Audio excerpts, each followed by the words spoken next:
नमस्कार मंडळी, तर पुन्हा एकदा आपल्या चॅनलवरती स्वागत आहे।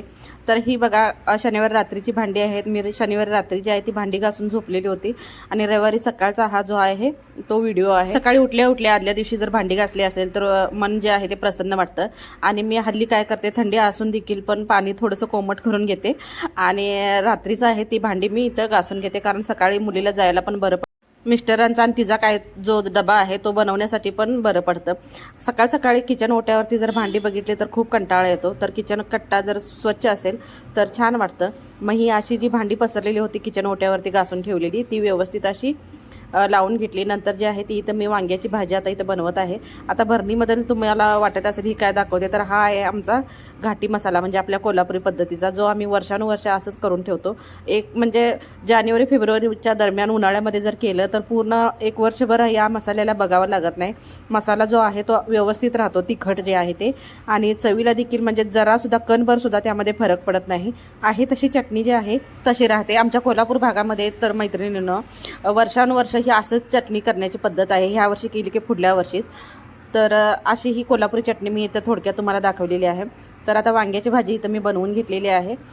सकाळचा हा व्हिडिओ आहे।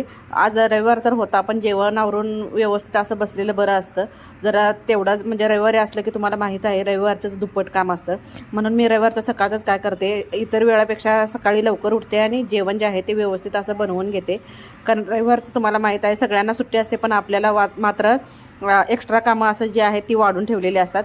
तर आता इथं वांग्याची भाजी जी आहे ती माझी बनवून झालेली आहे। आता इथं वांग्याच्या भाजीमध्ये कूट न टाकता, म्हणजे आपल्या शेंगदाण्याचं कूट न टाकता इथं मी डाळ टाकूनच बनवलेली आहे। आणि सोबतच जी आहे वांग्याची भाजी जी आहे ते माझ्या मुलीला आवडत नाही, म्हणून मी इथं आता तिच्यासाठी जे आपलं चवळी आहे, सुकी चवळी म्हणजे आपली वाळलेली चवळी, ती रात्रभर भिजत घातलेली होती आणि त्याची जी भाजी आहे ती मी अशी बनवून घेतलेली आहे। सोबतच खाण्यासाठी मी ते चपात्या बनवलेल्या आहेत। भात शक्यतो मी लवकर बनवत नाही, कारण भात जो आहे तो दोन्ही मुलं माझी आणि मिस्टर यांना कोणालाही आवडत नाही, फक्त माझ्यासाठी भात घालावा लागतो, म्हणून शक्यतो भात जो आहे तो मी घालायला टाळते आणि शिल्लक जर असेल तर त्यावरतीही भागवते, कारण एकटीसाठी मी भात जो आहे तो बनवत नाही।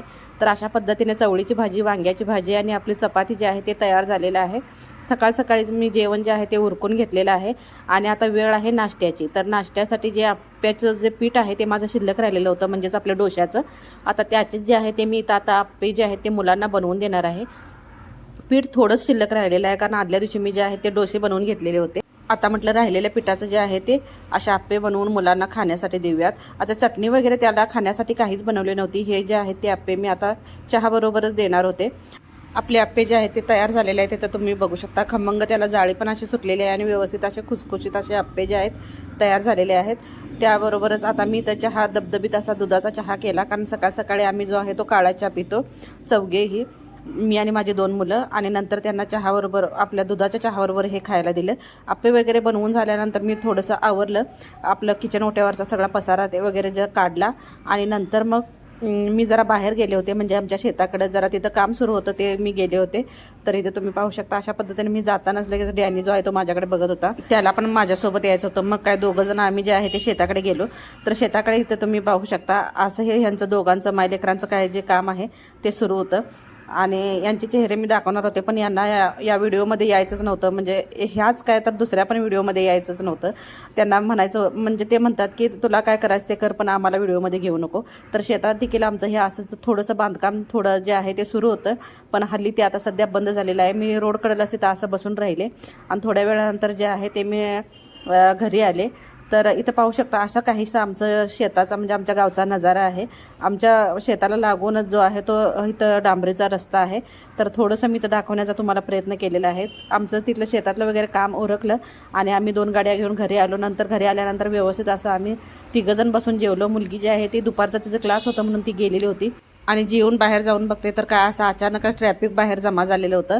देवाला येण्यासाठी माणसांची गर्दी जी आहे ती सुरू झालेली होती, आणि ह्या आपल्या लाल परीमुळं तर इथं म्हणजे ट्रॅफिक जे आहे ते खूप वाढलेलं होतं, येण्या जाण्याचा मार्गच पूर्ण बंद झालेला होता। तर रविवारचा दिवस जो आहे तो असा काहीसा गेला। पुन्हा भेटूया नेक्स्ट ब्लॉगमध्ये, तोपर्यंत बाय।